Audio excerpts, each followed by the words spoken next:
제가 바로 와가지고 좀 정신이 없습니다. 그리고 또 여러분들은 김교신 책을 얼마 전에 읽으셔서 따끈따끈 하신 것 같은데 저는 이 책을 쓴 지가 오래돼가지고 그리고 그 이후에 또 다른 일이 할 일이 있었기 때문에 저는 이 책을 다 잊어버렸습니다. 그래가지고 뭔 말씀을 드려야 될까?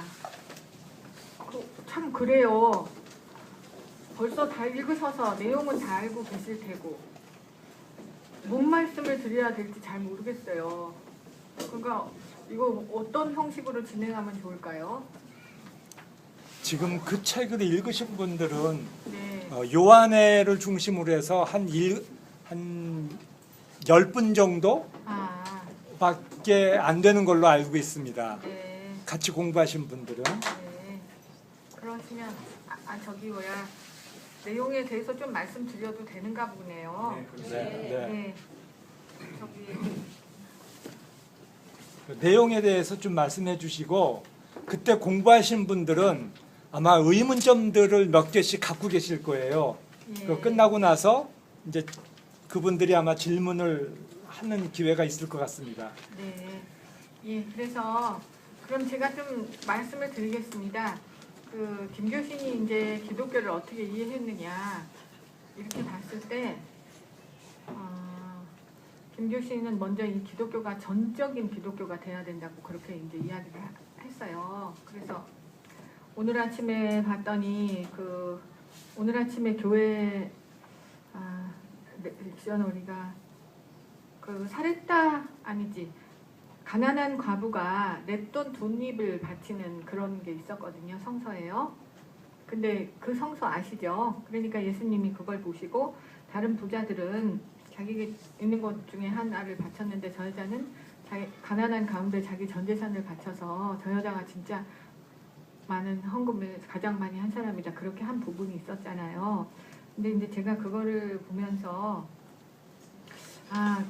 보통 우리는 하나님한테 뭐를 바칠까 생각을 할 때 자기가 너무 가난하면 일단 재산을 좀 불리자. 내 능력도 좀 불리고 돈도 좀 불리고 그래갖고 그 중에서 10분의 1을 바치고 10분의 9는 내 맘대로 쓸 것인가 아니면 10분의 8을 바치고 10분의 2를 바치고 10분의 8을 내 맘대로 쓸 것인가 막 이런 식으로 이제 생각을 하는 경향이 참 많은데 이 과부는 뭘 불려가지고 자기 목을 좀 남겨놓고 나머지는 하나님 목으로 드리고 그러니까는 그렇게 목을 나누려면 일단 뭐가 좀 많아야 되니까 불려야 된다고 생각하는데 이 여자는 전혀 그러지 않고 자기가 가난한 가운데 있는 거를 전부를 드렸다. 근데 이런 자세가 참 중요하다고 저는 그렇게 생각했어요. 그래서 기독교에서 내가 부족하지만 이 부족한 것을 하나님한테 봉헌을 하니까 하나님이 이것을 채워서 어떻게 쓰시는가 이것이 이제 중요한 거지 하나님한테 무슨 대단한 거를 만들어서 드리고 뭐 이런 것이 이제 기독교에서 중요한 게 아니구나 뭐 그런 생각을 이제 제가 한 적이 있었는데요. 그래서 어쨌거나 이제 김교신 같은 경우에도 굉장히 중요한 것은 이런 하나님과 자기가 어떠한 관계에 있는가 이거를 계속해서 이제 생각했다는 거죠. 그러면서 그 관계라고 하는 것을 보통 이제 우리는 무슨 종교가 무슨 제도적인 거에 얼마나 자기가 충실하고 그 매뉴얼을 얼마나 따르고 거기 있는 프로그램에 얼마나 많이 참가하는가 이런 것을 하나님과 자기의 관계라고 생각하는 사람들이 종종 착각을 하는데요. 김교수는 이제 그런 게 아니라 정말 하나님 앞에 자기가 얼마나 오롯이 하나님과 마주 앉아서 자기가 하나님의 말씀하시는 것을 직접 듣고 그거에 맞춰서 자기 삶을 형성해 가느냐 이러한 그 관계성이라고 하는 것을 이제 굉장히 중요하게 생각했다 이렇게 말씀을 드릴 수가 있겠습니다. 그래서 이제 여러분들이 흔히 생각할 때 이게 뭔 말인가 이렇게 생각할 때가 있는데요. 예를 들어서 우리가 부모한테 어떤 신앙을 물려받을 경우가 있죠. 내지는 어떤 교회에서 신앙을 물려받을 때가 있잖아요. 자기가 지금까지 다녔던 교회에서라든가. 근데 그런 것은 다 물려받은 신앙이라는 거죠. 그러니까 어떻게 생각하면 하나님을 소문으로 들은 거지 자기가 직접 하나님을 만난 거는 아니라는 말이 되는 거잖아요. 그런데 신앙이라는 건 소문 갖고 안 된다는 거죠. 직접 만나야 된다는 거죠. 그리고 자기와 하나님 사이의 살아있는 관계성이 만들어져야 된다는 거죠. 그래서 교회 공동체에서 지금까지 물려받은 신앙이라든가 부모님께 물려받은 신앙은 익숙하고 편안하기는 하지만 그거는 살아있는 신앙이 될 수가 없다는 말이라고 이제 할 수가 있겠습니다. 그래서 우리가 구약 성서에도 보면 하나님이 계속해서 나는 아브라함의 하나님이다, 야곱의 하나님이다, 이삭의 하나님이다라고 말씀을 하세요. 그러니까 구체적으로 나는 아브라함과 관계를 맺어서 그의 하나님이 됐고, 아브라함의 자식이 누구예요? 이삭이죠. 그렇지만 이삭은 아브라함을 거쳐서 하나님과 관계를 맺은 게 아니라요, 아버지 없이 자기와 하나님이 직접 만나서 또 그 하나님이 자기의 하나님이 됐다는 거죠. 그래서 이런 것을 이제 유럽에서는 뭐라고 이야기하냐면 하나님은 손자가 없다는 말로도 이야기하세요. 그러니까는 아버지를 통해서 맺은 신앙 가지고 하나님과 나의 관계가 성립했다. 이거는 말이 안 된다는 거예요. 아브라함한테는 아브라함의 하나님이 있어야 되고, 이삭한테는 이삭의 하나님이 있어야 되고, 야곱은 야곱의 하나님이 있다는 거죠. 그래서 이거를 신약성서에서 또 어떤 식으로 이야기할 수 있냐면, 마가는 마가가 본 하나님이 있는 거예요. 그건 마가의 하나님이죠. 누가는 누가의 하나님이 있고, 요한은 요한의 하나님이 있고, 마태는 마태의 하나님이 있잖아요. 그렇죠? 그거는 다 자기가 직접 하나님을 만난 거죠. 그래서 부모님한테 물려받은 신앙이라든가 교회에서의 신앙, 제도적인 어떤 신앙이라는 것은 하나님을 직접 만나는데 도움을 줄 수가 있다는 겁니다. 달을 가르치는 숟가락은 된다는 거죠. 그러나 어느 순간에 가면은 그 도움을 벗어버리고 자기가 직접 하나님을 만나야 되는 거죠. 이제 이런 것처럼 김교신은 그 하나님과 자기 안에 사이에서 맺어지는 직접적인 관계성, 이것이 없으면 그 사람이 교회 아무리 열심히 다니고 제도적인 무슨 매뉴얼을 아무리 충실히 해도 그것은 살아있는 신앙이 되지 못한다, 이렇게 봤다라고 하는 이 관계성이라는 게 이제 굉장히 중요하고요. 그 다음에 두 번째로는 이제 의례적 주체성이라고 하는 거가 있는데, 이거는 뭐 한마디로 말하면 하나님께만 의지하고, 그래서 철저하게 하나님과 인생을 동행해서 살면서 거기서 오는 힘으로 다른 모든 것으로부터는 의존하지 않는 독립된 주체로 이제 선다는 그런 의미가 되겠습니다. 그래서 이거를 김교신은 이제 의례적 주체성이라고 이야기를 해요. 그래서 우리가 보통 주체성 그러면은 아무 것에도 의뢰하지 않고 또는 의존하지 않고 독립해서 산다, 이렇게 생각하는데, 김교신이 생각할 때는 기독교인의 주체성은 그런 것이 아니다. 기독교인은 모든 것에서로부터 자유로운 주체로 살아야 하는데, 그러기 위해서는 하나님에게 철저히 의뢰하는 것이 필요하다. 그 힘이 없으면 주체로 쓸 수 없다 라고 이제 하는 것이 의례적 주체성이라고 할 수가 있겠고요. 그러면 이 의례적 주체성은 또 어떠한 특징을 갖냐면요, 하나님을 중심으로 해서 모든 인간들이 이러한 의례적 주체성을 가지게 되는 거죠. 그렇기 때문에 이게 고립된 개별성이 아니라는 거예요. 하나님을 매개로 해서 다 만나는 거죠. 그걸 이제 기독교에서는 쉽게 말하면 뭐 이웃에 대한 사랑, 뭐 이런 식으로 이야기를 하는 거죠. 그렇기 때문에 이거는 이웃에 대한 무한한 연대성이라는 걸 짝으로 갖는다는 거죠. 그래서 의례적인 주체성이 서구 근대의 주체성과 다른 것은 이게 고립된 개별성이 아니라 타자에 대한 무한한 연대성, 그리고 신앞에서의 자기의 유한성과 필요성을 자각하는 자신의 유한성의 자각, 이런 것을 가지고 있다는 것이 서구 근대의 주체성과 김교신이 생각하는 기독교적인 주체성, 의례적 주체성과 굉장히 다른 점이다. 이제 이렇게 볼 수가 있겠습니다.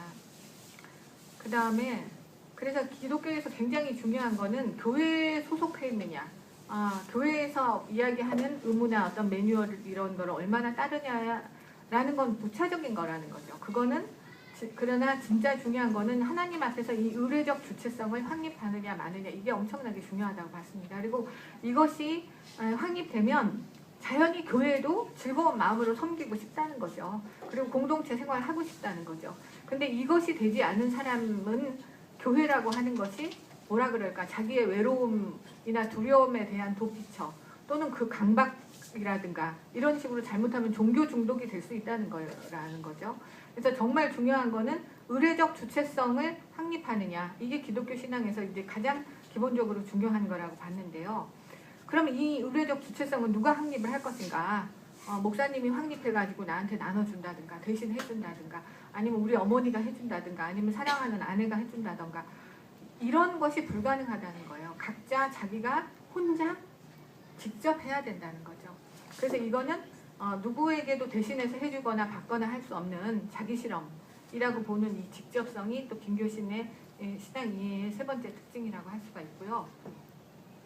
그래서 이제 이렇게 해서 의례적인 주체성을 가진 사람은 당연히 자기 삶의 모든 영역을 하나님과 함께 그리고 하나님의 뜻을 물어보고 그 뜻을 이해한 만큼 자기 삶을 거기에 맞춰서 형성해 가고 싶어하는 굉장한 실천성을 가질 수밖에 없다는 겁니다. 신앙을 철저하게 생활을 하는 거죠. 그렇기 때문에 김교신적으로 생각을 해버리면은 썬데이 크리스찬은 나올 수가 없는 거죠. 일요일만 교회식대로 살고 아니면 기독교식대로 살고 나머지 6일은 자기식대로 산다. 이런 식의 기독교인이라는 거는 있을 수가 없다고 이제 할 수가 있겠습니다. 그래서 이 김교신이 이야기하는 전적인 기독교라고 하는 것은 이러한 관계성, 의례적 주체성, 직접성, 실천성을 특징으로 하는 거라고 볼 수가 있고요. 이제 여기서 나오는 게 사회윤리와 관련해서 또 하나 이야기해 본다면 그거는 기독교인의 어떤 개인적인 생활 영역뿐만 아니라 공적인 생활 영역, 사회적인 영역 뭐 이런 거 전부도 이러한 하나님과 함께 하나님을 눈으로 보고 그리고 그 뜻을 자기가 이해한 만큼 그것을 변화시켜 가고 싶어 하기 때문에 당연히 김교신이 생각하는 기독교는 복음뿐만 아니라 예언이라고 하는 걸 엄청나게 중요하게 이제 생각을 했다는 거죠. 그래서 이 사람은 예언하고 복음이라는 게 양자택일의 문제라고는 결코 생각을 안 했습니다. 이게 자전거처럼 앞바퀴 두 바퀴가 이렇게 나란히 가야 되는 거지. 이 중에 하나만 찌그러져도 기독교인의 건강한 신앙생활이라고 하는 것이 굴러갈 수가 없다. 기능을 할 수가 없다라는 거죠. 그래서 당시 한국 기독교가 계속해서 복음만 이야기하면서 예언을 버려버린 거에 대해서 이 사람은 굉장한 문제제기를 한 사람이라고 볼 수가 있습니다. 그리고 어떻게 생각하면은 사실은 동양의 기독교가 들어왔을 때는 복음이라는 게 굉장히 사람들한테 충격적이었죠. 왜냐하면은 이 복음이라고 하는 것은 인과관계를 뛰어넘는 차원이 있잖아요. 이 인간의 모든 생활에서 현재는 과거에 의해서 결정되는 측면이 많지 않습니까? 과거에서 착한 일을 했으면 착한 사람이라는 평가를 받고 과거에 범죄자였으면 그 사람 범죄자인 거예요.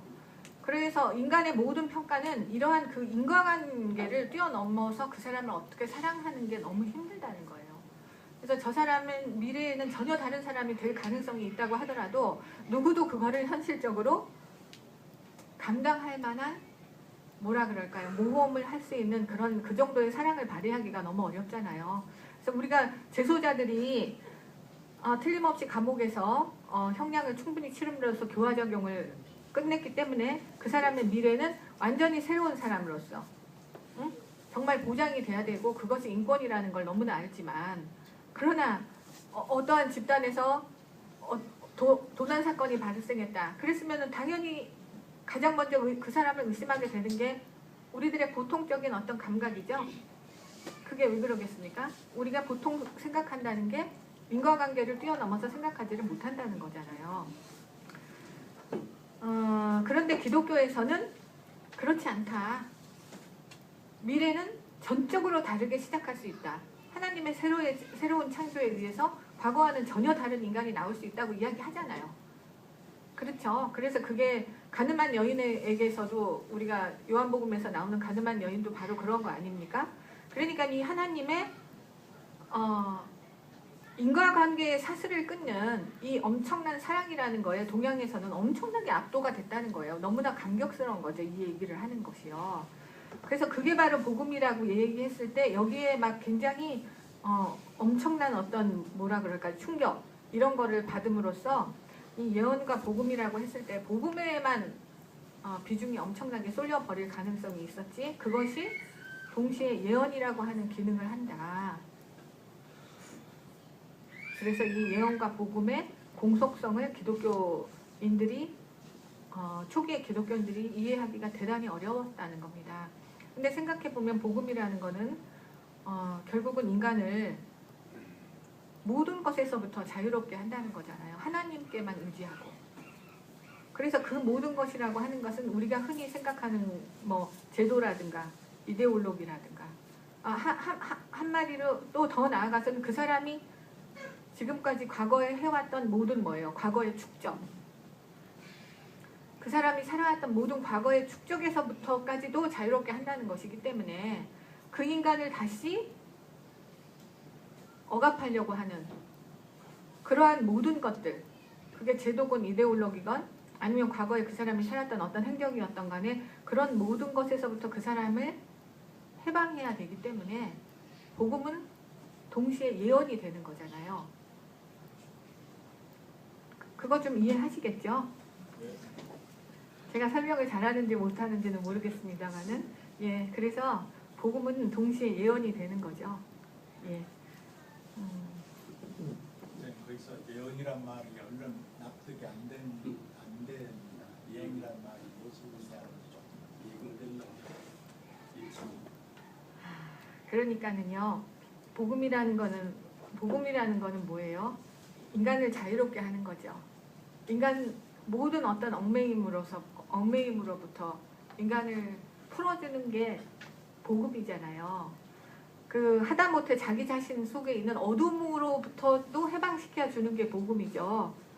그런데 그러니까 하나님이 놓아주신 인간을 다시 쇠사슬로 묶으려고 하는 것이 이 세상에는 너무나 많다는 거예요. 그게 뭐겠어요?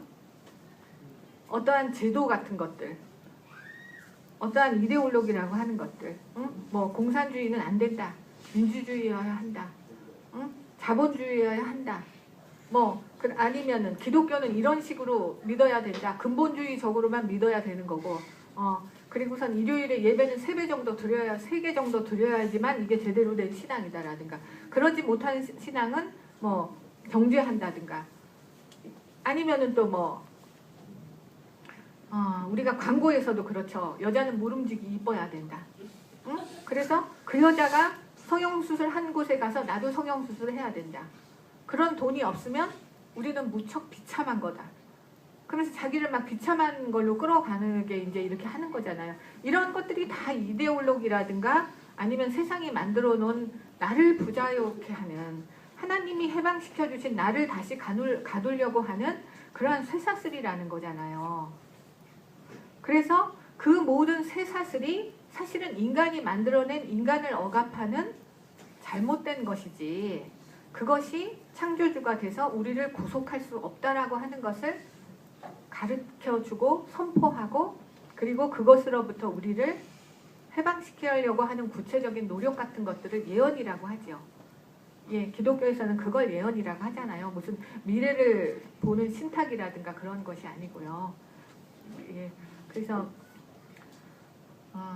만약에 이제 예언이라는 말에 대해서 조금 더 이야기를 해야 될 것 같으면은 제가 또 조금 이따가 또 말씀을 드릴게요. 그래서 아무튼 기독교에서는요, 이 복음이라고 하는 것이 그렇기 때문에 예언이랑 항상 같이 가야 된다는 거죠. 그리고 이러한 것을 생각해 보면 기독교 신앙에서 구약성서가 이래서 굉장히 중요하다는 겁니다. 그래서 우리가 신약만 하더라도 구체적인 이스라엘 민족의 민족사라고 하는 것이 나올 수 있는 배경이 없잖아요. 이미 이스라엘이 민족으로서 망해버렸고 국가로서 망해버렸기 때문에. 근데 구약이라고 하는 것은 이스라엘의 공동체가 민족이라든가 국가 공동체로서 이 공동체가 하나님 앞에서 바르게 살고 선하게 살고 또 그런 공동체를 만들어 가기 위한 엄청난 실험을 한 그런 기록이잖아요. 구약이라고 하는 거는요. 그러면서 거기서 예언이라고 하는 것이 대단히 큰 힘을 발휘하기 때문에 그런 의미에서 우리가 신약과 구약을 같이 읽는다는 것이 기독교 신앙에서는 굉장히 균형을 잡아주는 중요한 면이라고 볼 수가 있겠죠.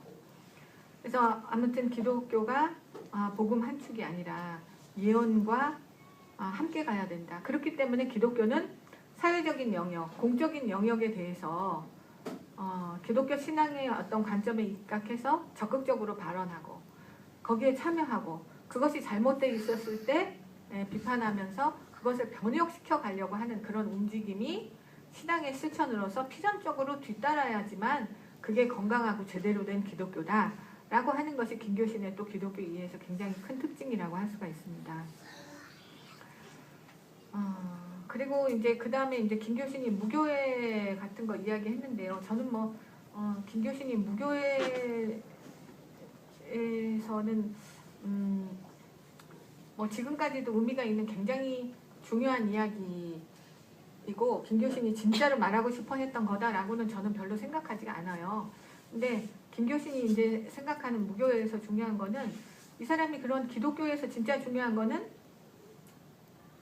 어떠한 교단에 소속해서 어떠한 형태로 신앙을 했느냐 이게 중요한 게 아니라 하나님과 자기의 관계 안에서 이러한 전적인 기독교를 가지고 자기 삶의 모든 영역을 이렇게 하나님의 눈으로 통합하고 형성해 가는 것이 중요하다고 생각을 했기 때문에 교회라는 것은 2차적인 문제라고 봤다는 거죠. 교회가 안 중요하다는 게 아니라 1차적인 문제가 아니고 2차적인 문제, 순서로 볼 때는 두 번째 문제다. 이제 이렇게 이야기를 했습니다. 그래서 뭐 세례를 받는 게 그렇게 중요하냐? 아니면은 무슨 성만찬을 하는 게 그렇게 중요하냐? 뭐 일요일날 교회를 매일 빠지지 않고 나가야 되느냐? 이런 거는 사실은 부차적인 거다. 교회 없으면 어떡할래? 교회가 아무데도 교회가 안 세워진 곳에 살면 그러면 신앙생활 안 할래? 기독교인 안 할래? 그런 게 아니라 그래도 기독교인 해야 되지. 더 열심히 해야 되지. 그러려면 기독교가 어떻게 되겠느냐? 이 사람은 그 얘기를 하려고 했다는 거죠. 그래서 이 사람 생각에는 그러한 중심을 분명히 하기 위해서는 너무 부차적인 형식으로 기독교가 진을 빼고 있는 것이 너무나 많다.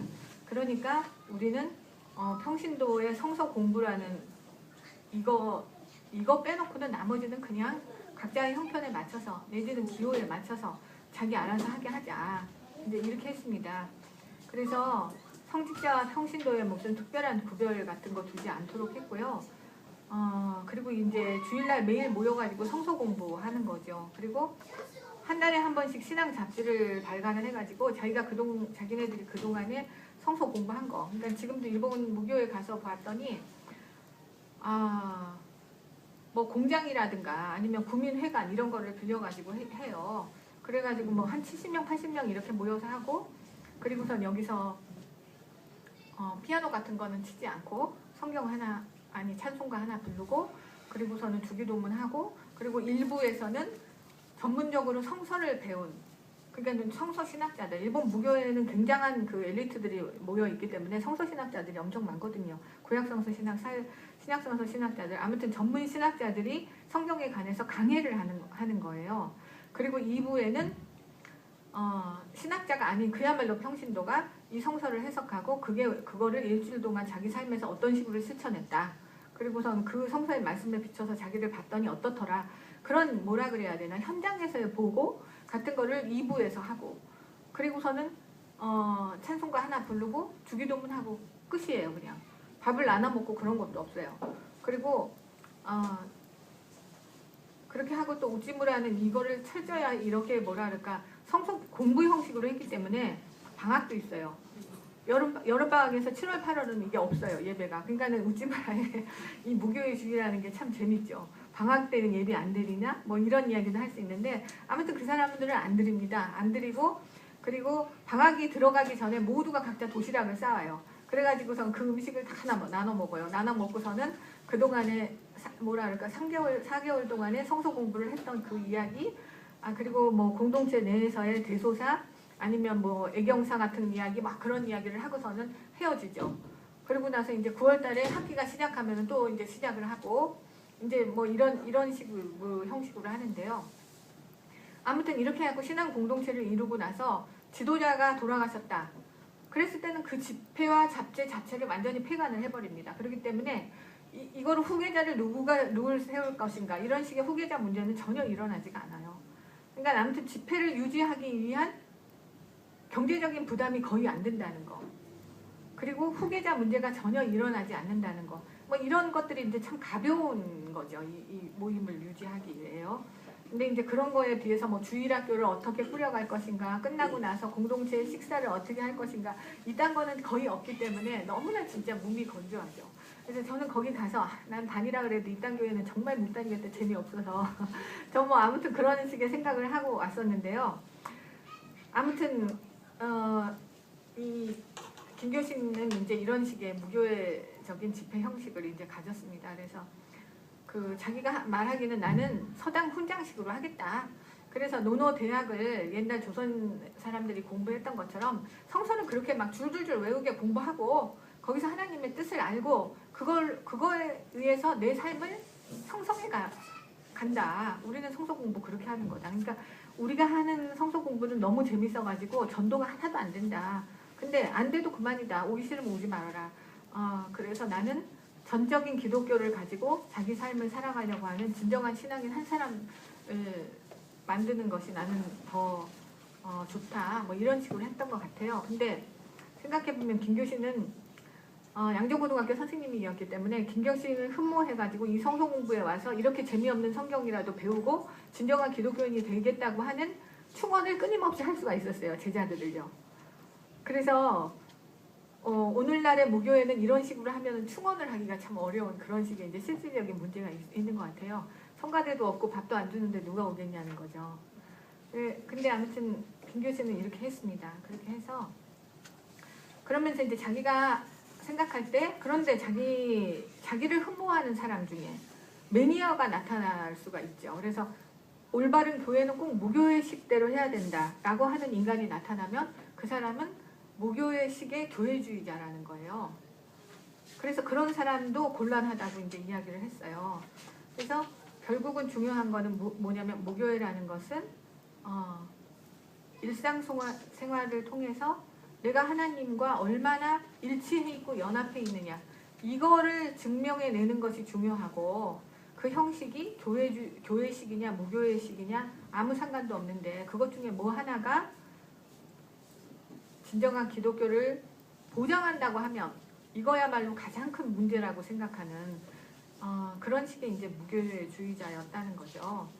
그러면서 이제 또 당시에 일본에 있는 무교회주의자들하고도 김교신이 굉장히 많이 교류를 했는데 그 중에는 어떤 사람은 무교회적인 교회를 만들지 않으면 구원 못 받는다는 사람이 있었어요. 그런 사람한테는 김교신은 너는 그러면은 나무아비 타불만 이야기하고 연불만 외는 그런 보통 교회주의자들하고 똑같은 수준으로 무교회를 타락시키는 거다. 나는 너랑 같이 이야기 못하겠다. 뭐 그러고 또 어떤 사람은 당시에 일본의 전쟁에 대해서 예언과 복음을 분리해가지고 나는 전쟁에 관해서 예언자적인 어떤 비판을 하고 반전운동하고 이런 식의 거는 나는 시간이 없으니까 이런 이야기 하지 않고 나는 예수 그리스도의 복음만 끝까지 외치면서 내 모든 에너지를 거기에다 쓰겠다 하는 사람들한테는 김교신이 무교회가 그런 식의 정신이냐? 전적 기독교로 자기 삶의 모든 영역을 다 살려고 했으면 어떻게 사회적이고 공적인 영역에 대해서 아무 말도 하지 않아. 그리고 가장 뭐라 그럴까 부정이라고 할 수 있는 일본의 침략 전쟁에 대해서 예언하지 않는다면 넌 무교회 간판도 내려라. 이제 뭐 이런 식으로 이제 이야기했다는 거죠. 그래서 그러면서 그런 거를 굉장히 철저히 한 사람이 뭐 야나이하라 타다오 이런 사람이 있었습니다. 그래서 이 사람은 나중에 일본 천황제도 엄청나게 비판을 하고요. 그리고 일본의 그 만주 침략이라든가 중국 침략 이런 것이 다 뭐라 그럴까 마적의 행동이랑 똑같다고 생각을 했어요.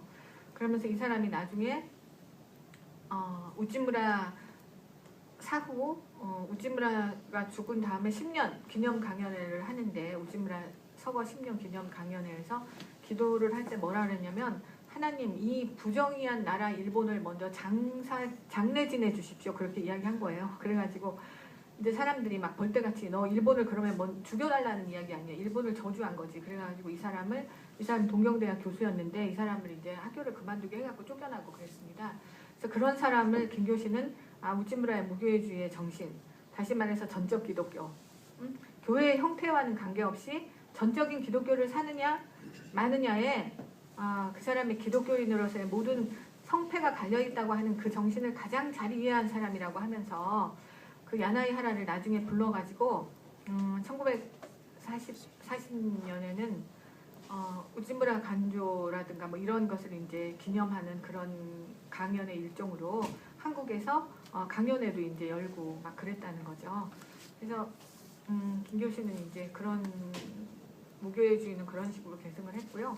그 다음에 이제 이 사람한테 중요한 거는 저는 이제 전적 기독교라고 전적 기독교를 자신의 어떤 역사 사회적인 문맥, 문화적인 문맥에 뿌리를 내리게 했을 때 나오는 것이 뭔가, 그게 이제 조선산 기독교라고 생각하는데, 조선산 기독교가 또 굉장히 중요하다고 생각합니다. 그러니까 예를 들어서 우리가 지난번에도 강화도에 그 한옥성당 한번 보러 간 적이 있었잖아요, 저희. 근데 사실은 저 같은 경우도 외국에서 친구들이 오잖아요. 뭐 미국이라든가 일본에서 친구가 오면 뭐랄까 한국 사람의 신앙생활을 공간화시키고 시각화시킨 정말 어떤 한국적인 교회를 그 사람들이 보고 싶어 해요. 근데 제가 데려갈 데가 없다는 거죠. 제가 성공회를 좋아해가지고 강화도에 있는 성공회 성당을 데려가는 게 아니라, 성공회가 상대적으로 개신교보다 돈이 없어요. 그렇기 때문에 과거의 건물을 과감하게 밀어버리고 엄청나게 기능성이 좋은 새로운 건물을 올리지 못하는 거예요. 그래가지고 성공회는 한옥성당이 많아요. 근데 정작 오늘날에 가서 보면 미국 사람들이라든가 일본 사람들한테 이게 가장 한국의 어떤 기독교인의 그 심성이라 그럴까요? 이런 것을 공간화시킨 건물이에요. 라고 보여줄 수 있는 게 그것뿐이에요. 그러니까 그 사람들이 그거를 보면 막 너무너무 놀래죠. 이런 건물이 있다니, 이거는 뭐 미국에도 없고 유럽에도 없고 오직 한국에만 있는 겁니다. 이제 이렇게 이야기를 하고 있어요. 그리고 한옥성당을 가셔서 여러분들이 보시면은요, 저는 특히 강화도에 있는 성당 중에 강화읍 성당보다는 온수리교회 그 일자 성당을 굉장히 좋아해요. 근데 그 성당은 공간이 굉장히 정리가 돼 있고 안정이 돼 있죠. 그래서 그 성당에 가만히 서 있어도 마음이 저절로 비워지는 느낌이 들어요. 기도라는 것은 그러니까 내가 처방하고 진단해서 하나님한테 매뉴얼을 제시하면서 하나님의 목을 막 조르면서, 응? 너 이게 제일 좋은 방법인데 알았지? 너 이대로 해. 네. 너 비서실장이잖아. 너 운전기사잖아. 내가 GPS 다 찍어놨어. 여기까지 네가 나를 똑바로 데려가야 돼. 이런 것이 아니고 하나님 앞에서 하나님의 말씀을, 주여 내가 여기 있습니다. 한 말씀만 하소서라고 하나님의 말씀을 들으려고 하고, 말씀을 듣기 위해서는 내가 너무 시끄러우면 안 되잖아요. 나를 비워야 되잖아요. 나를 비우고, 그리고 말씀을 들렸으면 그대로 내가 실천하려고 하는 거. 그래서 기도라는 게 뭘까? 궁극적으로 청원 기도보다는 듣기 위한 기도, 비우기 위한 기도가 돼야 된다. 그랬을 때 온수리 성당 같은 데 가면 가만히 있어도 저절로 비워지는 것 같아요. 응? 이렇게 조용할 수 있는데 내가 뭐 때문에 그렇게 힘들고 내 안에 내가 너무 많아서 그렇게 시끄러웠을까? 그러니까 한국인이 어떻게 하면 가장 자기를 쉽게 비우고 절대자를 쉽게 만날 수 있는 그런 공간을 만드는가? 어떻게 하면 자기를 비우는 기도가 저절로 될 수 있는가? 그러려면 그 공간이 어떻게 해야 되는가? 근데 이제 우리나라는 전통적으로 보면 한국 사람들은 직각을 굉장히 싫어했다 그래요. 각을 쓰지 않았다는 거죠. 원을 굉장히 많이 썼다는 거죠. 그러니까 장독대며 뭐며 시작해보면 전부 우리는 원이잖아요. 그리고 하다못해 첨화선 같은 것들도 여러분들이 보시면 알겠지만 똑같은 기와로 돼 있다 그래도 일본 기와, 중국 기와, 한국 기와가 다 다르죠. 다 다르고, 그리고서는 이 지붕선이 너무나 다르잖아요. 일본 이제 8.15가 되면은 야스쿠니 신사가 또 나올 텐데, 그런 거 보면은 이 뭐라 그럴까, 이 첨화의 이 선 같은 게 일본은 완전히 사무라이 투구처럼 너무너무 육중하게 이 내리누르는 그런 식의 선을 썼다면, 중국의 선은 막 끝이 뭐라 그럴까 이렇게 올라간 그런 선을 써요. 그래서 마치 서태후의 손톱이 막 이렇게 손톱이 길어갖고 나중에 막 휘어지는 거 있죠. 이런 식으로. 그래서 이 뭐라 그럴까 직각을 구부리는 이 선의 각도가 너무나 날카롭고, 그래서 보고 있으면 좀 섬뜩해질 그런 정도인데, 경복궁에 있는 모든 선이라든가 한국의 첨화선은요, 그야말로 버선 코에 이렇게 좀 살짝 올라간 거. 그러니까는 빨래를 이렇게 살짝 집으면 이쪽에 살짝 올라가는 이제 그런 정도라 그래가지고 뭐 그 선이 이제 무척 아름답고 그렇죠. 그러니까 모든 나라에는 그 나라의 풍토, 그 나라의 심성에 맞는 어떤 그 사람들이 가장 선호하는 선이 있다라는 거잖아요. 그런데 그러한 선을 얼마나 많이 쓰면서 우리가 쉽게 마음을 내려놓고 비울 수 있는 그런 공간으로 구조화시키느냐. 이제 이런 것 같은 것들도 다 뭐냐면 결국은 기독교라는 종교와 우리가 전통으로 갖고 있었던 우리의 문화적인 형식이라든가 감수성, 심성 이런 것이 어디에 만날 것인가 이런 거잖아요.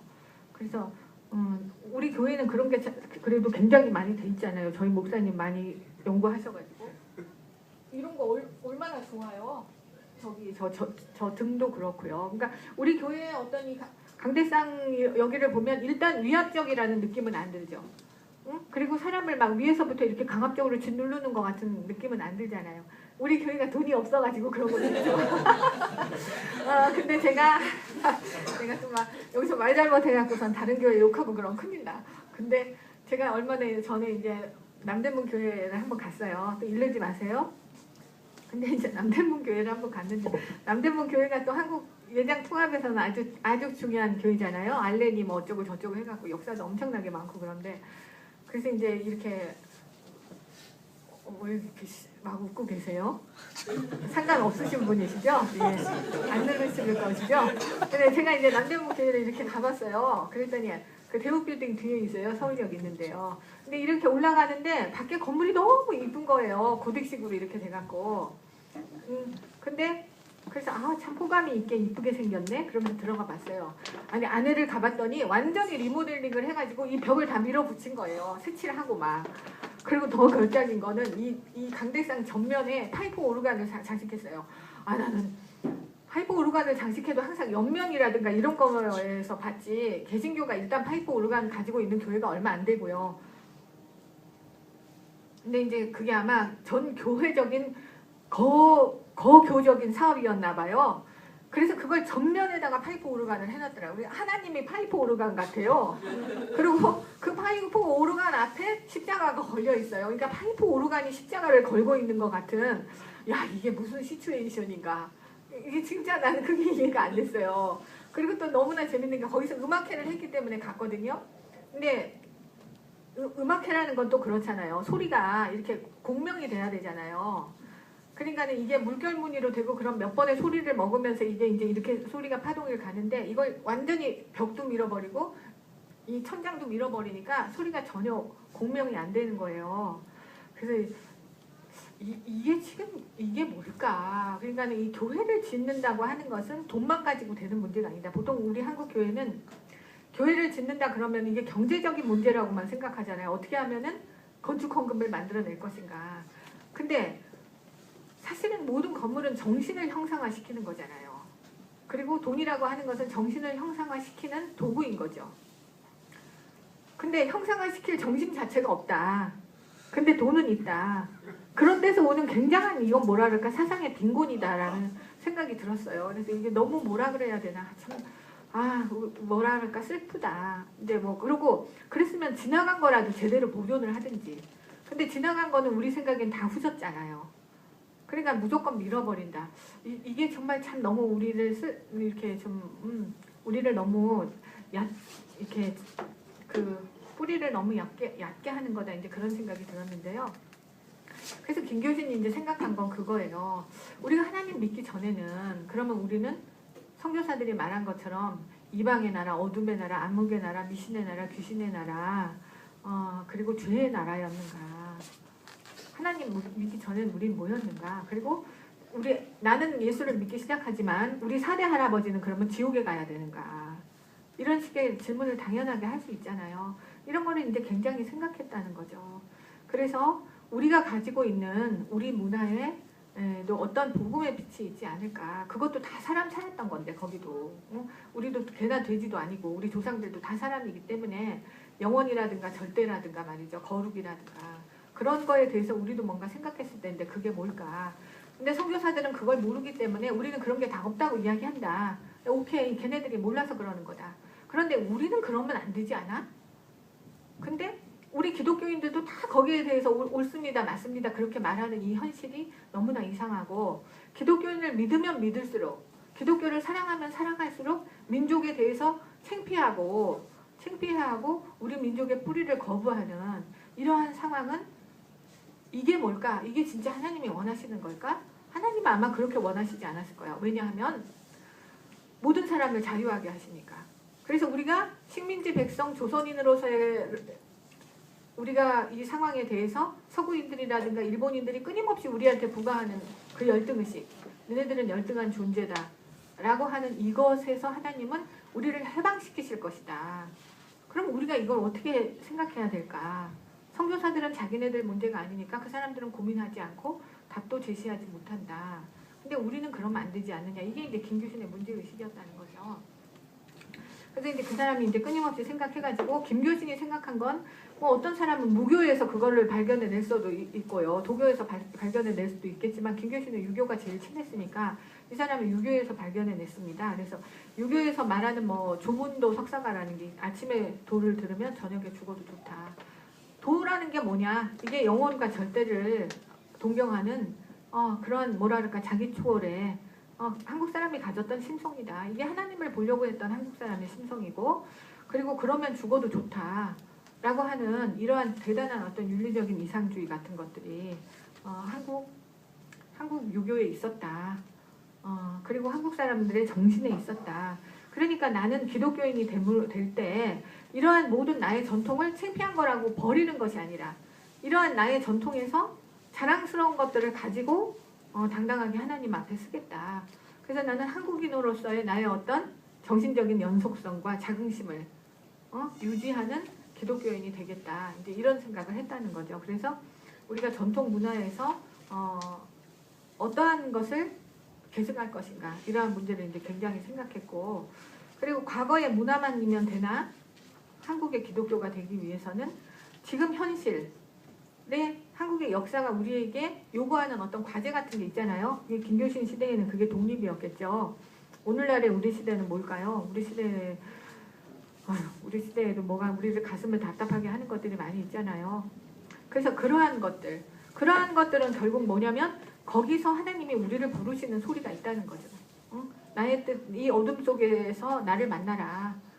이것이 여기서 나의 뜻을 들어라. 그리고 너네들이 그것을 들은 만큼 이 문제를 해결했을 때 역사가 어제보다는 좋은 오늘이 되는 것이고 우리가 살았던 것보다는 좋은 시대를 우리 자식들에게 물려주는 거기 때문에 그렇게 역사를 변혁해 가야지만 기독교가 그 나라에 정말 뿌리를 내리는 살아있는 신앙이 된다는 거죠. 역동성을 가지고 있는.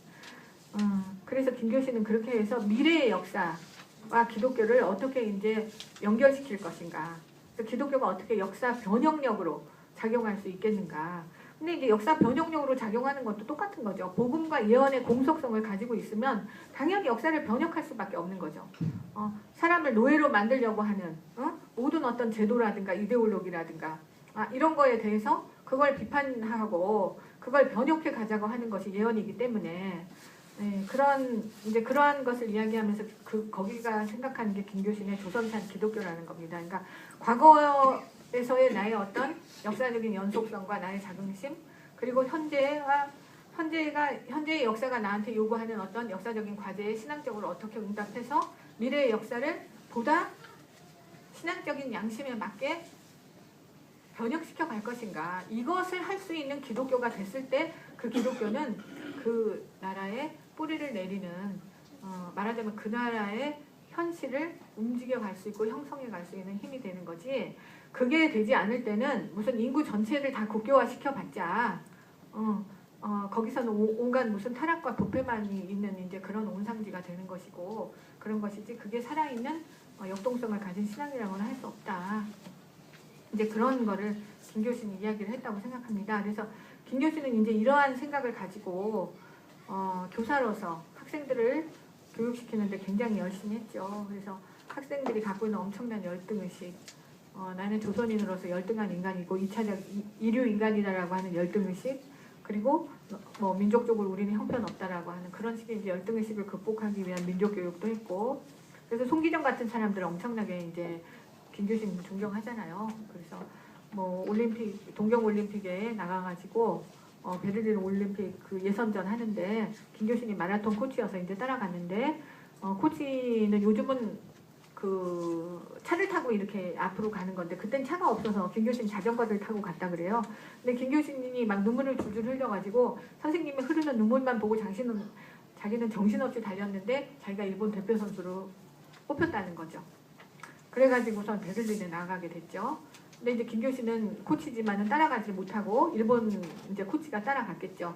그래서 김교신은 근데 매일 라디오 방송을 듣고 이제 하는 거예요. 우리 뭐 송기정 선수와 남승용 선수 어쩌고 저쩌고 했습니다. 그러면 막 밤잠을 못 자면서 이제 막 거기에 박수를 치고 뭐 이제 그랬던 거.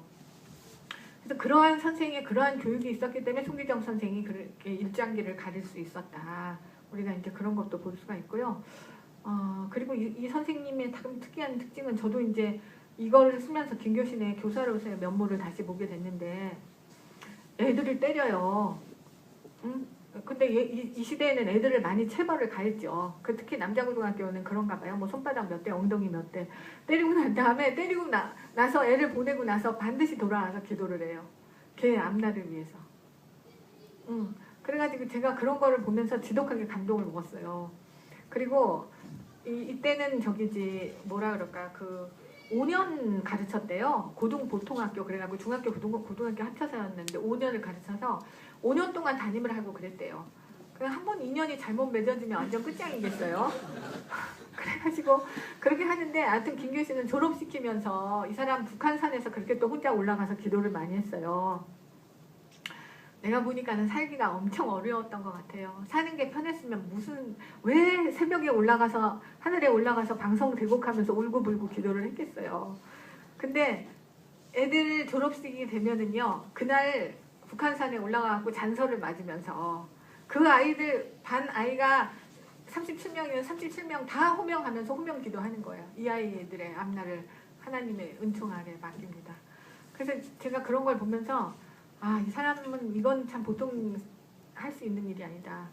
저도 학생들 가르치지만 이름 모르는 학생이 태반이고 그렇거든요. 그래서 참 부끄럽다. 이제 그런 생각을 했고요. 그리고 또 이 사람이 성서조선이라는 잡지를 발간을 했잖아요. 근데 교사하면서 이 잡지를 한 달에 한 번씩 내는 게 쉬운 일이 아니거든요. 근데 이게 무슨 사무원이 누가 있었겠어요. 자기가 집필하면서 등사해서 밀어서 뭐 이거 나오면은 또 편지 봉투 써가지고 붙이고 뭐 배달하고 아무튼 그래서 우체국 사람들도 이 사람은 참 희한한 사람이라고 봤대요. 어쩜 그런 일까지 다 하십니까? 주필이고 사장이고 사환이고 소사고 뭐 별거 다 하니까요.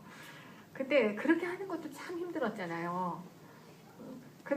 이제 그렇게 하면서 근데 그 사람이 그 성서조선이라는 잡지를 가지고 뭘 했느냐? 그러니까 전적인 기독교의 신앙이라는 건 이런 거예요.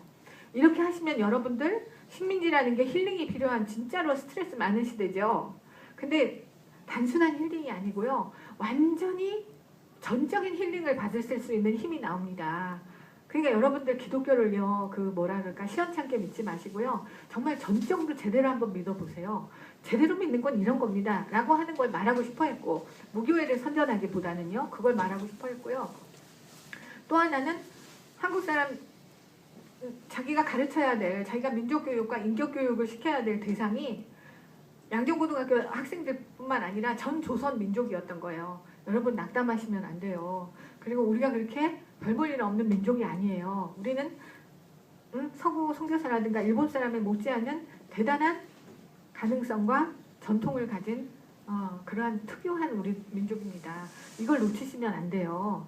기운을 잃으시면 안 돼요. 그리고 저 사람들의 잘못된 선전에 속아가지고 자기 스스로를 열등하다고 생각하시고 미래를 포기하시면 안 됩니다.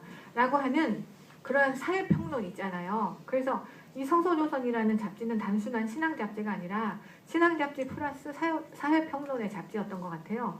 그래서 이거를 이제 그렇게 이렇게 했던 거죠. 평생 이렇게 해서 1901년에 태어나가지고 그래서 성서조선 사건으로 이제 감옥에도 1년 들어가 있었고요.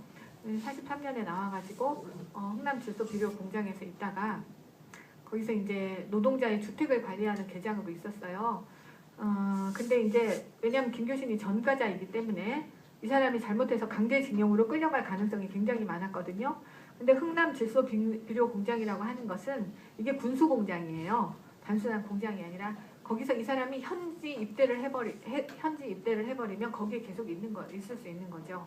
그래서 이제 이 사람이 거기에 입대를 해서 조선인 노동자를 돌봤는데 그 노동자들도 또 양정고등학교 학생처럼 됐다 그래요. 그냥 뭐 민족교육 시키고 뭐 그렇게 인격교육 시키고 그러다가 거기서 이제 이 발생하는 발진티부스가 있었는데 전염병이요.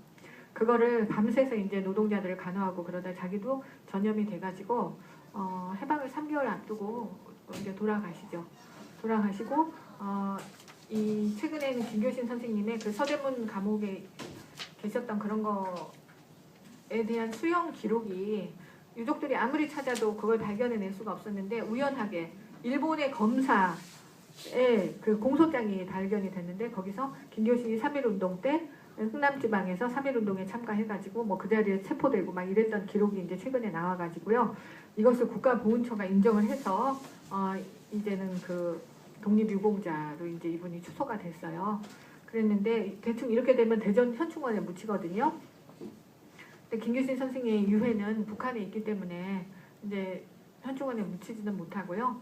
근데 독립운동사로서 추서되고 이제 그런 거는 이제 있게 된 거. 여기까지가 이제 최근 이야기죠.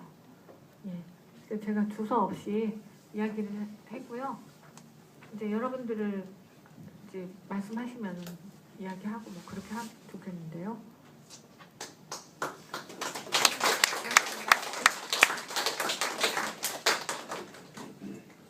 네, 전 개인적으로 김교신 선생님의 이 얼굴을 좋아합니다. 잘생겼어요.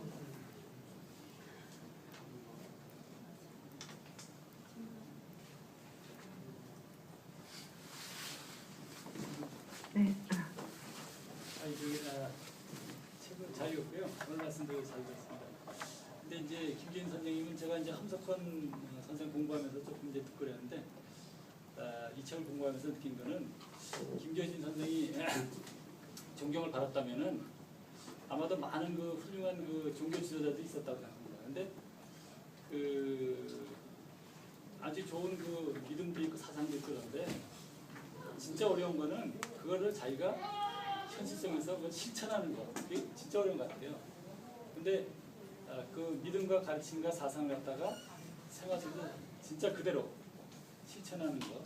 그거를 보여주신 것 때문에 그분의 힘이 그게 아니냐 이런 생각이 들고 또 하나는 저 무교회주의 그 얘기인데 저도 좀 궁금하긴 한데 그 저희가 이거 독서 같이 읽기도 하고 그랬는데 무교회주의의 의미가 뭔지가 상당히 좀 어렵더라고요. 그래서 어떻게 보면 이것이 하나의 이상론이 아닌가 이런 생각이 들고 또 하나는 김교신 선생님께서 만약 살아계셔가지고 해방국까지 계셨더라면은 과연 계속 무교회주의를 지켜나가실 수 있었을까 그런 생각도 예컨대 함 선생 같은 경우에는 무교회를 하시다가 이제 퀘이커가 되시지 않았어요? 근데 제가 보기엔 퀘이커가 사실 무교회주의하고 좀 가깝다고는 생각이 듭니다. 근데 그거를 그래서 우리가 독서 모임 하면서도 우리 사기업계 같은 경우에는 이걸 어떻게 받아들이고 우리 교회에서 실천할 수 있느냐 무교회주의 여기 무슨 말씀하실 게 있으세요? 그 이제 결국은 무교회주의에서 중요한 거는 제 생각에는 그런 것 같아요. 그러니까 공동체가 어디로 갈 것이냐. 그리고 공동체가 잘못됐을 때 누가 그걸 고칠 것이냐. 그거는 결국은 뭐라 그래야 되나 하나님 앞에서 제정신을 가진 사람이 해갈 수밖에 없는 것이다. 그랬을 때 공동체는 어떻게 해야 될까? 공동체는 자기가 완전할 수 없다라는 것을 알면 되는 거고 그런 거기 때문에 항상 자기 번성하면서 고쳐가려고 하는 의지, 개혁의 의지 그것이 공동체를 공동체답게 하는 거다. 그것만 분명하게 있으면 이 세상에 어떤 공동체도 완전한 공동체는 없기 때문에 그리고 모든 공동체는 만들어가는 도상에 있는 거다라는 거 그런 어떤 겸허함과 개방성이라 그럴까요? 그것만 있으면 계속해서 노력해가면 되는 거지 뭐 그런 정도가 아닐까 싶어요. 공동체 이론에 관해서는요. 그러니까는 그거보다 더 중요한 것은 그런 공동체를 만들어 가려고 하면 깨어있는 개인이 있어야 된다. 하나님 앞에서 깨어있는 개인이 있어야 된다. 그러니까 좋은 공동체 만들어 가기 위해서도 하나님 앞에서 우리가 홀로 있을 때 제대로 깨어있느냐.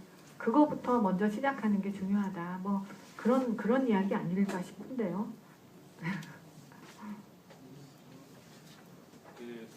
이제 목사님께서는 표지 모델로 사진이 괜찮으시다고 하셨는데 전 천지상이 사진이 별로였어요. 네. 왜냐하면 왜 남자로서 질투를 느끼시는 거 아닙니까? 저는 질투 같은 거 잘 안 느끼는. 네, 워낙 그러시죠. 자뻑이시니까. 그래서 워낙 이제 가지런히 빗어넘긴 머리 가르마와 네. 아주 의지가 돋보이는 그 얼굴 표정 같은 것들이요. 요즘 흔히 세속적인 용어로 교회 오빠라고 하는 아, 그런 이미지하고 닮았거든요. 아, 예. 근데 이제 교회 오빠에 대한 이미지는 굉장히 수동적이고 네. 그리고 뭐랄까 굉장히 의심을 억누를 줄 아는 굉장한 의지가 또 있어야 되고요. 반면에 창의력이라든가 주체성은 굉장히 없어 보여요. 근데 이제 그런 이미지로 책을 읽어 나가다 보니까 네. 김규신의 이 주체성이라는 그 이미지가 굉장히 신선하게 다가왔고요. 복음이 이렇게 사람을 주체적으로 만들 수 있구나라고 생각이 좀 들고요.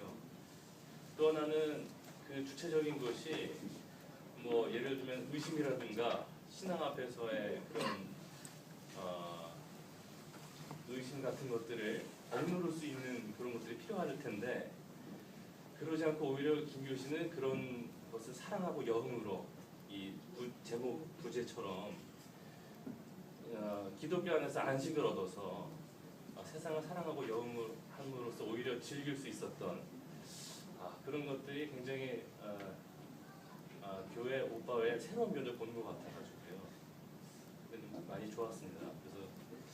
그래서 그리고 그 무교의 지위와 논쟁에 있어서 오히려 이제 그 최태형과의 논쟁에서 교회 입장을 옹호하는 교회 사람이니까 공동체가 있기 때문에 최소한의 조직과 제도가 있어야 하지 않겠냐는 그 최태형의 반론이 오히려 좀 공감이 가는 면이 있었어요.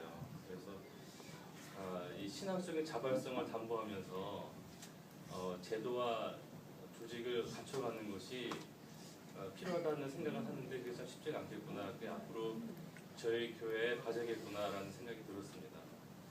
목사님 이 부분에 대해서 저도 잘 모르죠. 이건 찾아가는 건데, 그러니까 자발성과 유연성이라는 게 중요한 것 같아요. 사람들에게 얼마나 그 공동체의 의사 결정 이런 거에 이제 자발적으로 참여할 수 있게 하느냐. 그리고 문제가 일어났을 때 그걸 얼마나 유연하게 대처하느냐. 뭐 그런 거 같은 거요.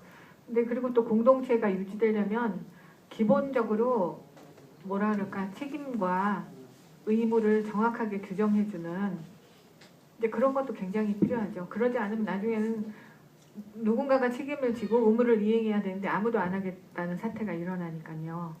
그러니까 그런 의미에서 이게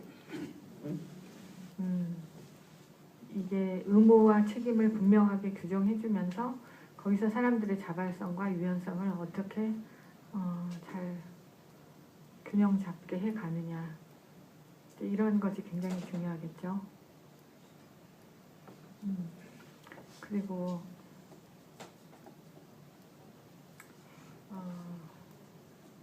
아무튼 김교신 같은 사람은 그러니까는 하나님 나라라 그래야 되나? 그게 그 밭에 묻힌 보화를 발견해낸 거죠. 그래서 자기의 모든 것을 다 팔아서 그것을 산 사람이고 그렇게 해가지고 그 힘을 완전히 누린 그런 사람이라고 볼 수가 있겠죠. 아마 그 김교신이 이해한 전적 기독교라는 거는요. 이거 뭐 독창적인 거는 없다고 봐요. 왜냐하면은 기독교를 제대로 이해하면 다 이렇거든요. 예, 근데 문제는 제대로 이해하기, 제대로 살기가 쉽지가 않은 거죠. 그만큼 그 힘을 누리고 자기 삶을 꾸려가기가 쉽지가 않은 건데 이 사람은 이제 그걸 한 것 같고요. 또 이 사람도 뭐 처음부터 그랬겠어요. 그러니까는 또 나름 많은 시행착오가 있었겠죠. 근데 이제 제가 못 본 면도 많이 있었을 거예요. 시행착오하고 그러는 면이요. 그래가지고 너무 이 책에서는 이 사람을 너무 완벽한 사람으로 다뤄준 것 같은 그런 것이 제가 생각할 때 이 사람의 시행착오라든가 잘못된 점도 틀림없이 있었을 텐데 그런 생각도 들고 또 하나 생각해 보면 이 사람이 새벽 기도를 그렇게 한 거, 그거는 이 사람이 살았던 세상에 이분이 균형 잡고 살기가 그렇게 어려웠다는 거죠. 그러니까는 기도하지 않으면서 이런 전적 기독교를 살면서 그 힘을 누리겠다고 생각하는 것은 말하자면은 네, 기대하기가 어렵다. 뭐 그런 것도 볼 수 있겠죠.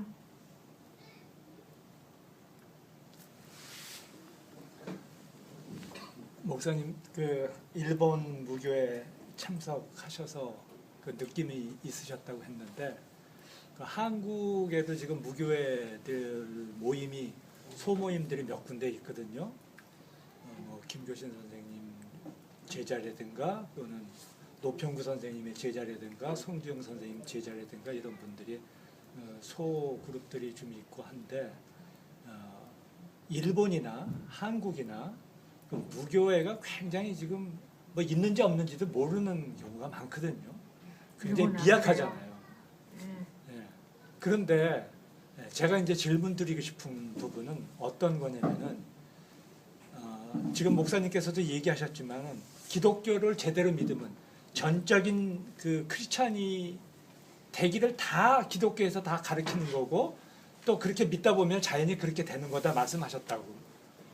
근데 그건 온 교회들이 지금 2000년 동안에 그 일을 계속 해온 거잖아요. 카톨릭이나 프로테스탄트나 성공회나 전부 그렇게 해왔고 또 무교회에서도 또 그렇게 해왔고 그러는 부분 중에서 되는 부분도 있고 안 되는 부분도 있고 여러 가지 문제들이 많이 있잖아요. 이제 그런 상황 속에서 40년대, 50년대, 60년대 또 현재까지 그 일본의 무교회나 한국의 무교회 이런 사람들을 통해서 그 무교회 전통 속에서 우리가 과연 배워야 될 게 뭔가, 그들이 우리에게 주고자 했던 핵심은 뭐였는가를 한마디로 말씀하신다면은 어떻게 그거를 이제 말씀해 주실 수 있는지, 그렇게 하고 하나 또 거기다가 덧붙인다면은 요즘 젊은이들한테 전혀 그런 거는 먹히지가 않는 것 같더라고요. 여기 지금 한국 무교회 가보면 젊은 사람이 하나도 없어요. 전부 그냥 50대, 60대 이런 분들만 앉아서 예배드리지 그 젊은 사람을 제가 못 봤거든요.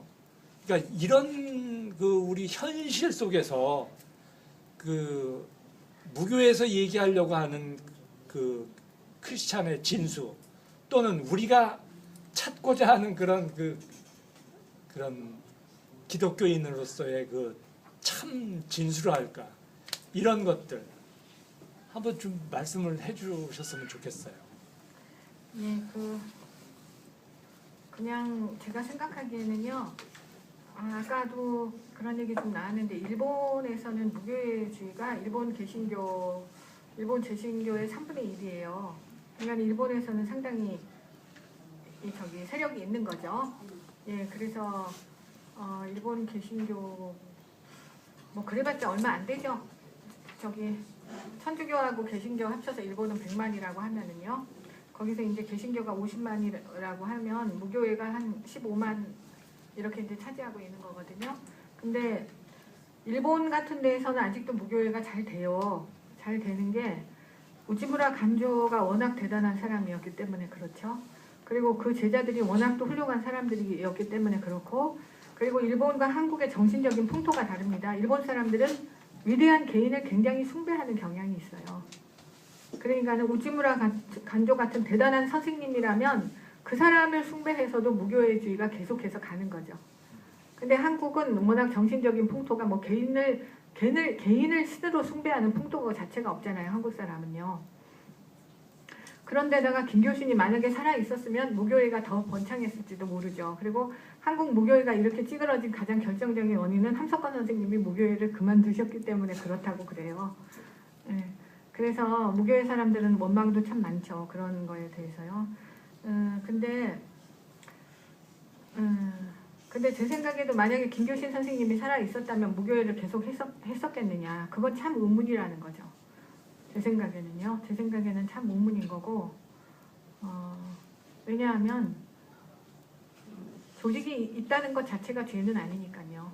근데 그 문제는 조직을 어떻게 유연하게 끊임없이 개방시키면서 개혁해 갈 것인가, 그리고 그렇게 하기 위해서 내부적인 시스템을 어떻게 만들어 갈 것인가, 그게 문제가 되는 거지. 인간은 조직 없이는 못 살잖아요. 두 사람이 모여도 조직인 거고 세 사람이 모여도 조직인 거니까요. 그러니까는 그런 의미에서 무교회를 계속해서 한국적인 풍토에서 무교회를 계속해서 할 수 있었겠는가, 이제 그런 거는 참 의문이라는 생각이 드는데요. 근데 이제 무교회에서 진짜 말하고 싶은 것은 뭐냐면, 기독교에서 제일 중요한 게 뭐냐? 일상의 삶에서, 특수한 삶이 아니라 일요일에서만 하는 게 아니라 일상의 모든 삶에서 내가 하나님하고 어느 정도 일치했는가, 그걸 보여주는 게 신앙의 진수다. 다른 건 다 부차적인 거다. 다른 건 다 취미고 영이다 이거죠.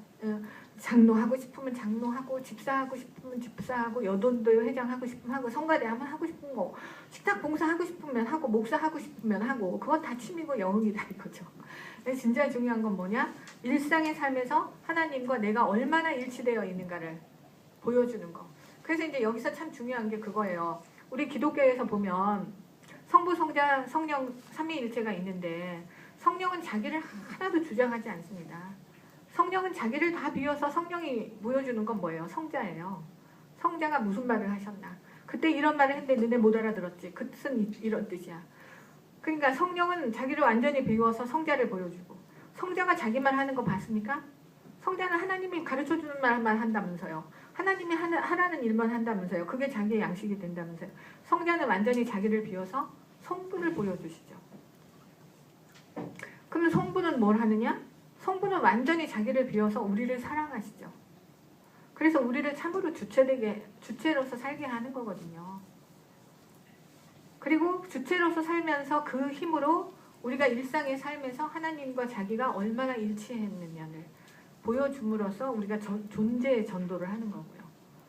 그러니까는 신앙이라고 하는 것은 가장 중요한 거는 바로 일상의 삶에서, 특별한 것에서가 아니라 일상의 삶에서 내가 하나님과 어느 만큼 일치하고 결합했다라는 것을 보여주는 거.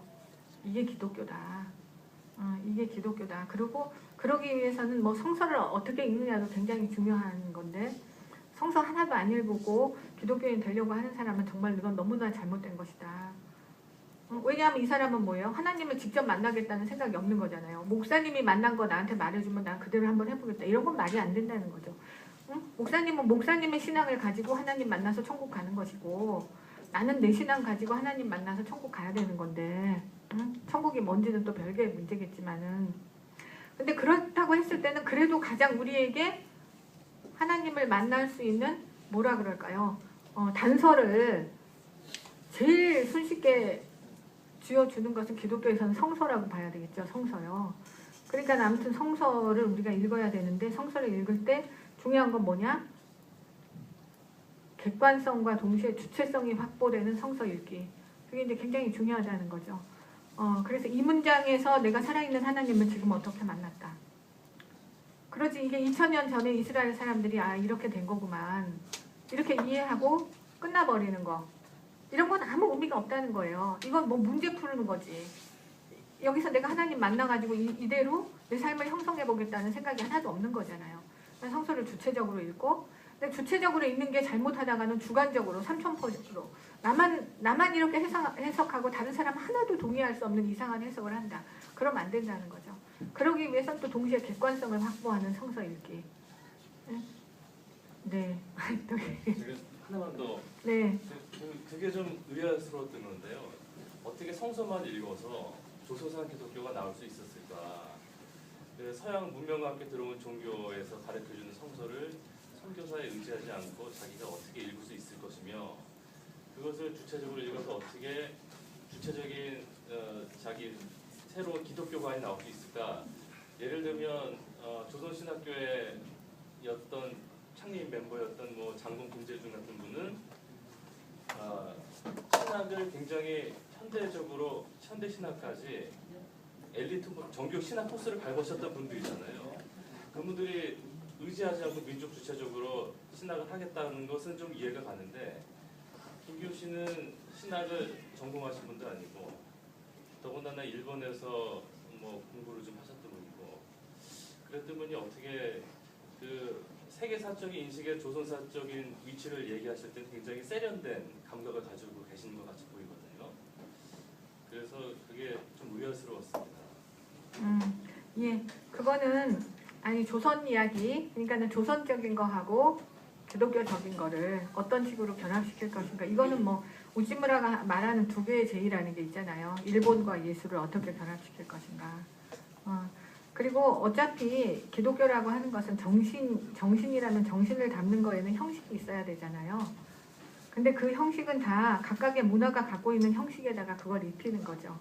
그러니까는 서구의 기독교는 서구의 형식을 했다면 서구의 형식 대신에 일본의 형식은 뭘까? 이게 우찌무라의 고민이었다면 김교신은 그러면 우찌무라가 말하는 일본의 형식이 아니라 조선적인 형식은 뭘까?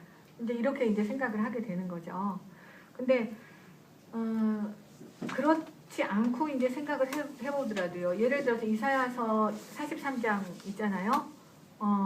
뭐 야곱아, 내가 너를 창조한 하나님이다. 이스라엘아, 내가 너를 빚어 만든 하나님이다.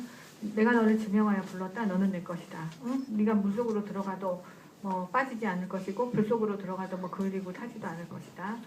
그리고 뭐 너를 내 눈에 네가 보배롭고 존귀하게 보인다. 너를 위해서 에집트와 스바를 주고 뭐 다른 민족을 대신하게 했다. 뭐 동쪽에 있는 내 자식들을 내놔라. 서쪽에 있는 내 자식들을 내놔라. 남쪽에 있는 북쪽에 있는 그래서 내 자식들을 다 나의 영광을 위해서 불러 모으리라. 뭐 이런 식의 규절 있죠. 이건 뭐 복음성가도 만들어서 부르셨잖아요. 그럼 이 문장 어떻게 해석하시겠습니까? 이 문장을. 응? 해 뜨는 곳에 있는 내 자식을 내놔라. 해 지는 곳에 있는 내 자식을 내놔라. 남쪽에 있는 부족에게도 잡혀간 내 자식을 내놔라. 북쪽에 있는 애도. 그럼 이건 동서남북에 있는 사람들을 다 불러오겠다는 이야기잖아요. 그러면 그 문장에서도 보면은 너를 창조한 야곱이라 그러고 그 다음에 이스라엘아 너를 빚어 만든이라고 했단 말이죠. 그럼 야곱과 이스라엘은 뭐가 다르고 창조와 빚어 만듦은 뭐가 다른지, 그리고 동서남북에서 사람들을 다 불러 모으겠다는 이 말은 뭔 말인지, 이거는 성선 이런 것만 보더라도 성서는요 해석이 필요한 책이잖아요. 매뉴얼이 정해져 있는 게 아니죠. 그러니까 선교사들이 이런 식으로 해석을 해라 라고 정답을 정해줘야지 성서를 해석할 수 있고, 그게 없으면 성서를 해석 못하는가 그런 거는 아니죠. 성서는 아무튼 모든 사람이 다 나름대로 해석을 해서 읽는 책인데라는 거예요.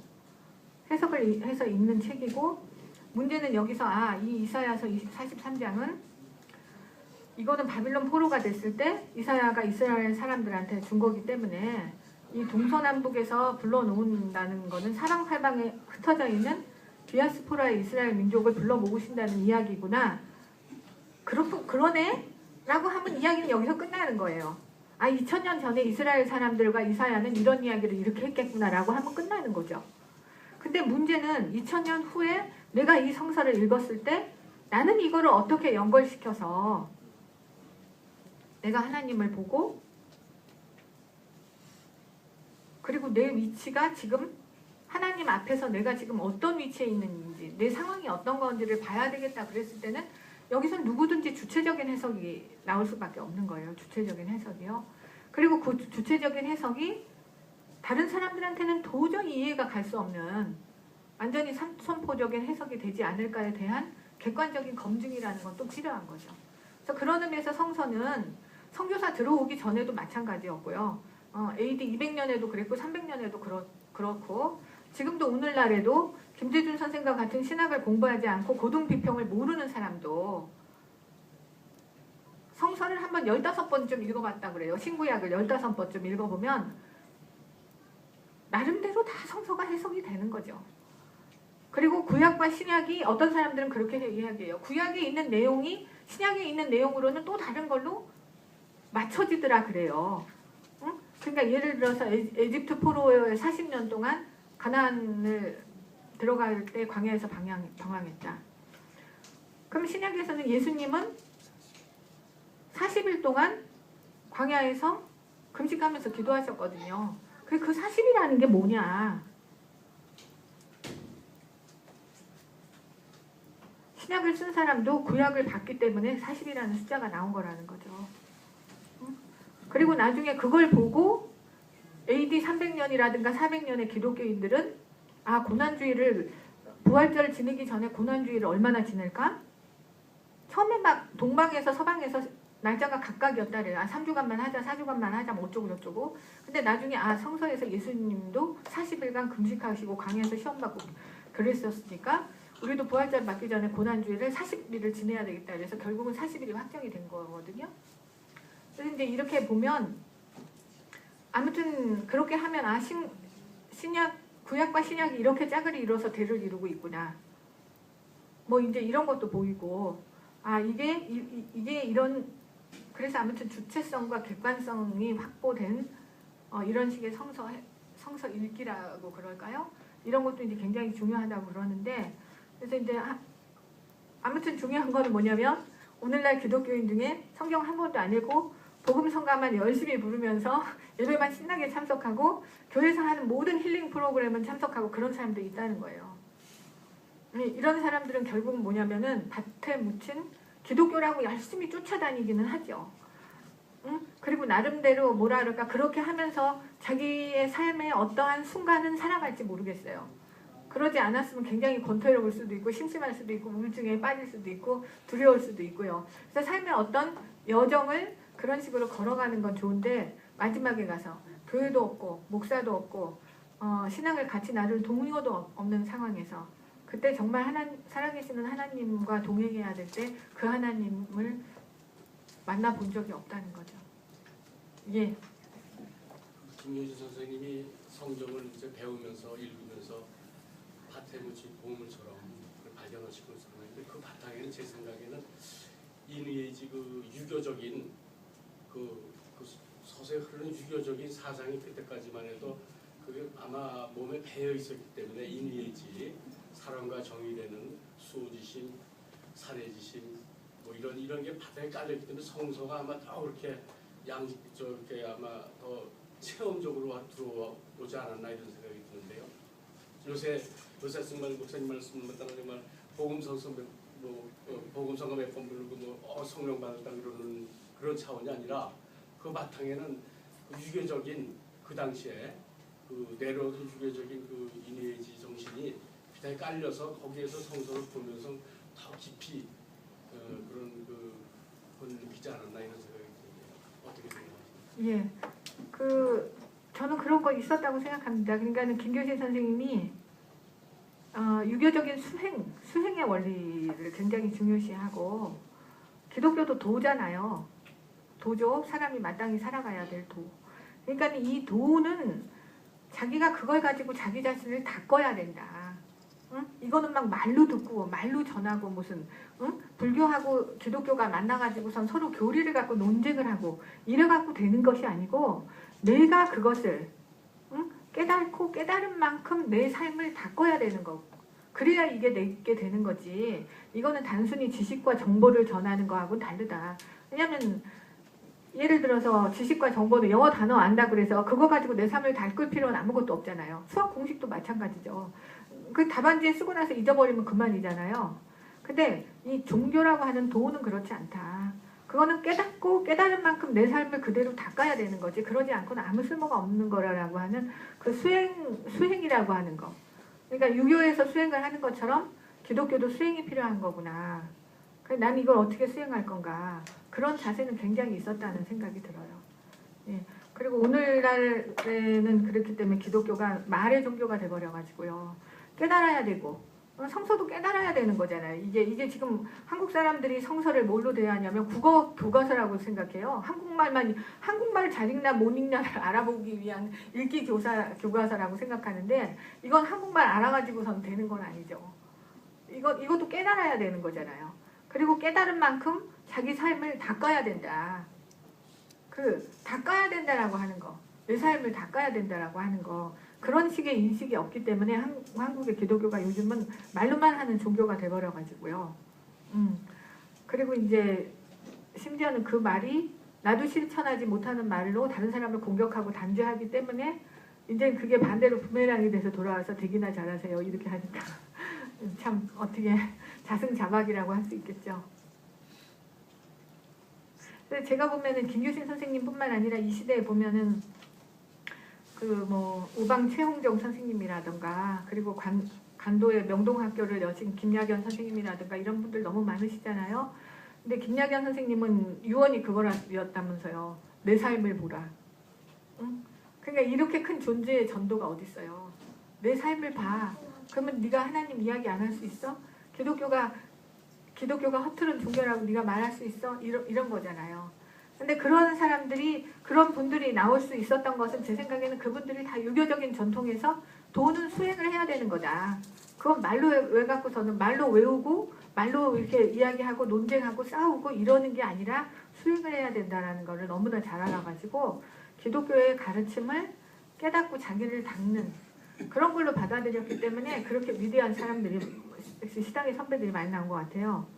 그리고 그 덕분에 그분들은 다 기독교 때문에 망했죠.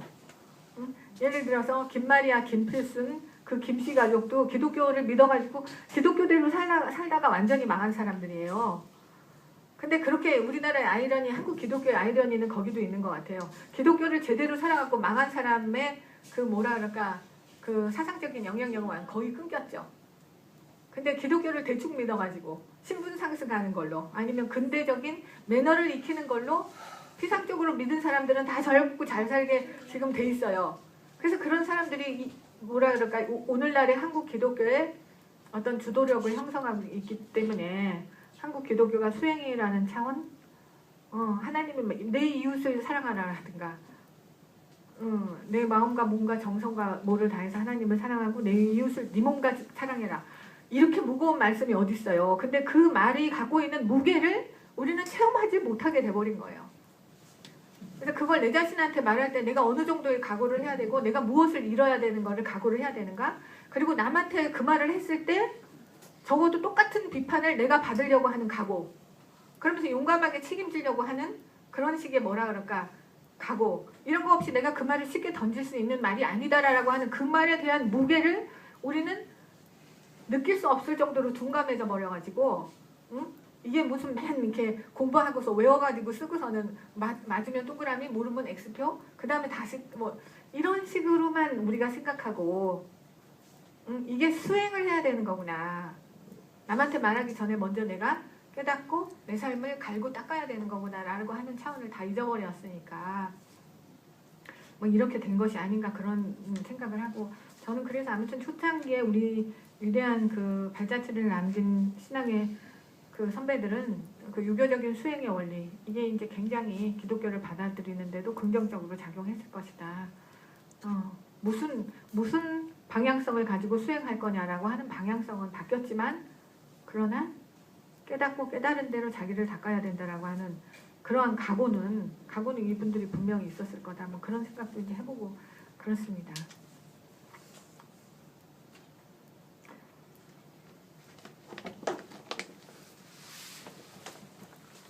그리고 또 이제 솔직히 말해서 그래요. 하나님이 우리가 잘못한 거를 용서해 주시긴 하지만요. 근데 뭐라 그럴까 우리가 그 말에 중독이 돼가지고 내 자신이 아무것도 변한다고 하지 않았을 때는 참 내 삶의 무게라든가 고통이 또 그대로 있는 거거든요. 그러니까 조금씩 수행하고 갈고 닦으면은 당하지 않아야 될 고통은 조금씩 줄여갈 수 있어요. 그렇잖아요. 한구지십니다. 네. 예. 예. 아니 개철 씨가 말하는 거 참 오래간만에 듣네. 뭔 말씀을 하시나 기대되네요. 김교신 선생님하고 태어나신 지가 반겹치시잖아요. 그죠? 누가요? 당연한 지금 얘기하는 건데. 저요? 저는 그렇죠. 저는 한참 젊죠. 그 제자들이 어떤 사람들이 지금 있는지 그리고 목사님도 그 제자에 속하는 건지 아니면 김교신을 어떻게 해서 공부를 하시게 된 건지. 예. 이제 제자들 그러니까 송기정 선생님 계시고 그랬는데 이런 분들 다 돌아가셨어요. 그리고 새싹해 만든 한국의 동요의 할아버지 윤석중 이런 분들도 돌아가시고 그리고 뭐 그리고 교육학자들이 엄청 많아요. 뭐 정태식 이런 사람들. 그래서 근데 이런 사람들도 모르겠어요. 김정환 선생님은 아직 돌아가셨다는 소리 안 들리는데 그래도 굉장히 연로하시죠. 연로하시고 그리고 유달령 선생님, 김교신 선생님 제자고 그런데 옛날에 돌아가셨고요. 상당히 전에 돌아가셨고 저는 김교신의 제자냐? 나는 김교신의 제자는 아니에요. 저는 예수님의 제자가 되려고 마음을 먹었기 때문에. 네, 그런데 뭐라 그럴까 김교신 선생님이 이렇게 그렇게 새벽에 잔서를 밟으면서 올라가서 기도하고 기도라는 거는 자기를 절여서 죽이는 거라고 이야기하고 이런 거를 들으면서 참 그래 식민지라는 시대가 이런 시대였구나. 이렇게 하지 않으면 제정신으로 어떻게 살았겠냐. 바로 정신을 놓게 되고 세상 따라가서 살았겠지. 그러면서 그래가지고 막 이분이 많이 불쌍하고 그럴 때가 많아요. 그리고 뭐라 그래야 되나. 근데 그래도 나는 지금 예수님의 제자 해보려고. 이제 그런 식으로 이제 많이 생각하죠. 그리고 또 뭐지? 뭐 물어보셨어요?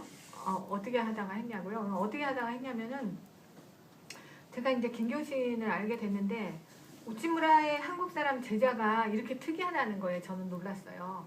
그러니까 보통 우리 한국 사람들은 또 그 사상을 계승한다 그러면은 뭐라 그래야 되나 겉모습을 막 흉내내야 되고 그리고 그 스승이 말하는 걸 그대로 베껴서 따라서 하면은 좋다고 생각하는 경향도 좀 있는 것 같더라고요. 근데 이 사람은 우찌무라의 아류가 되기를 원치 않았죠. 그러면서 스승의 정신을 철저히 정신으로 계승했지 그거에 아류가 되려고 하지 않았잖아요. 그러니까 뭐 두 개의 제이다, 예수와 재팬이다 그러면은 코리아와 바이블을 어떻게 연결할 것이냐. 그러니까 철저하게 스승의 정신을 가지고 자기의 시대와 자기의 과제를 사는 거죠. 그거를 이렇게 모방해가지고 제2의 우찌무라가 되지 않고. 그래서 이런 제자를 뒀을 때 우찌무라도 참 행복했을 거라는 생각이 들어요. 그래서 정말 우찌무라도 굉장히 일본에서 훌륭한 사람이거든요. 굉장히 훌륭한 스승이고 굉장히 훌륭한 제자다.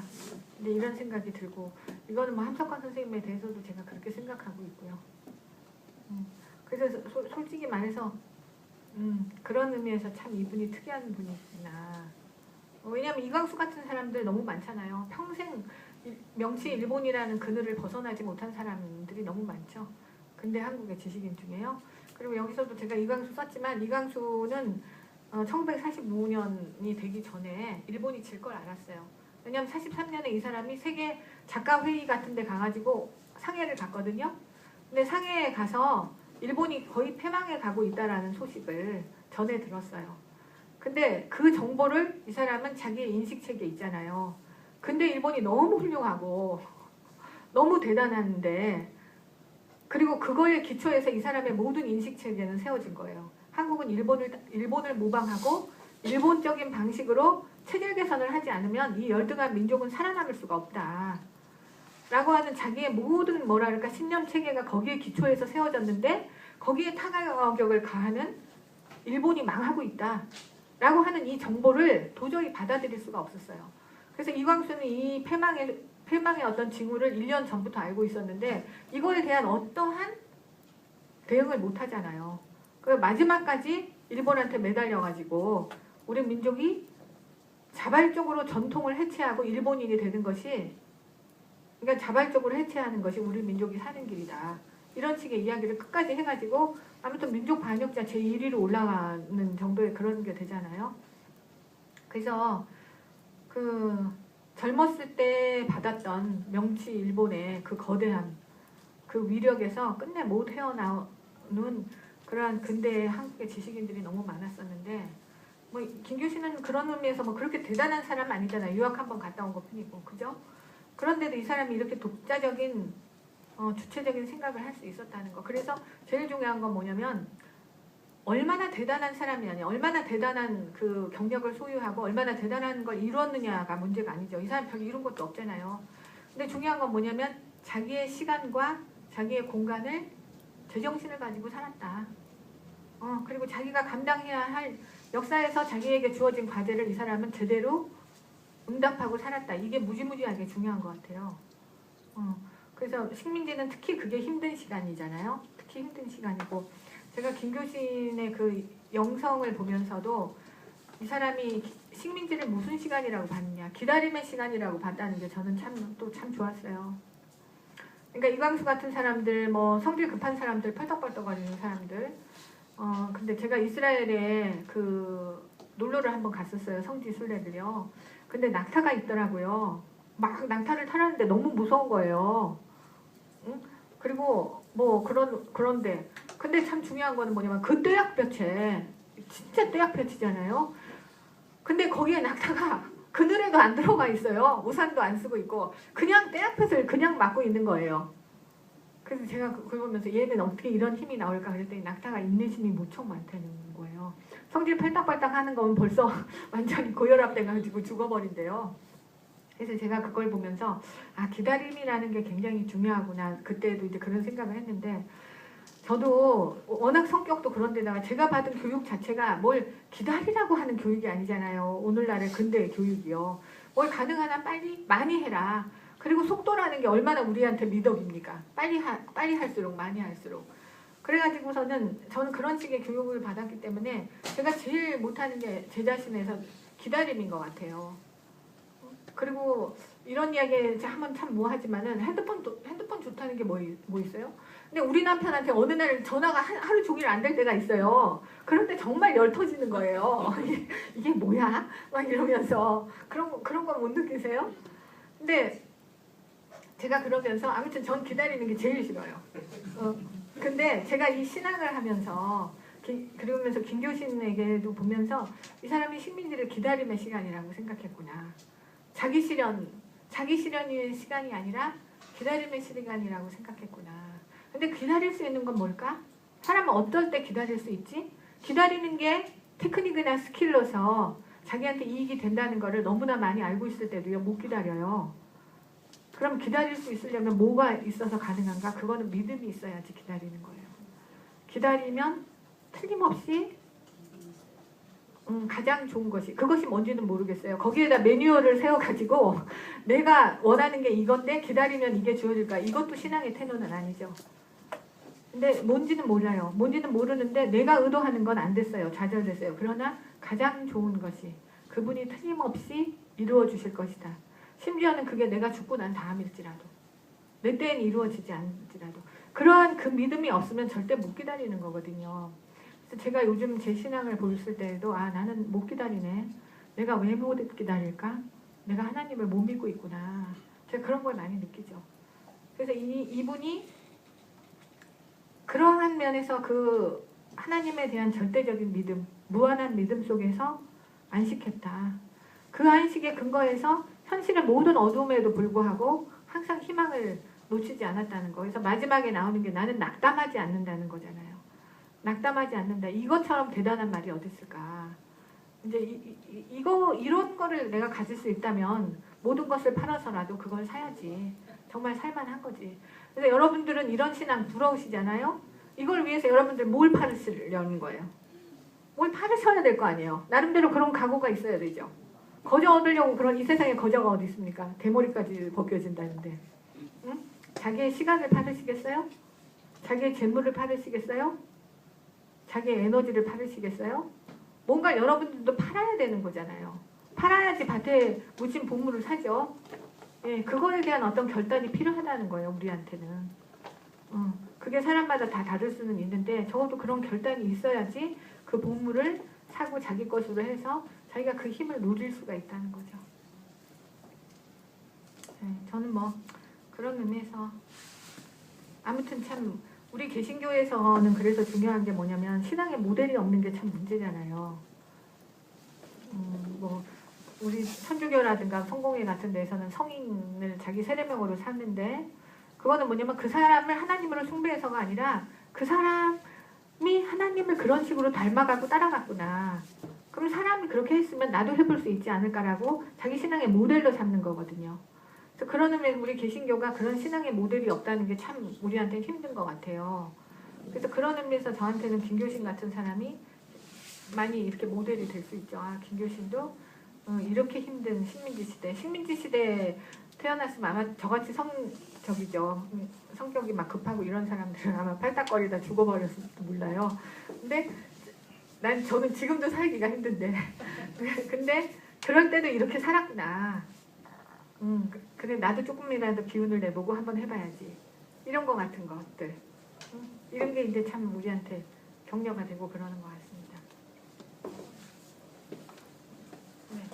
고맙습니다.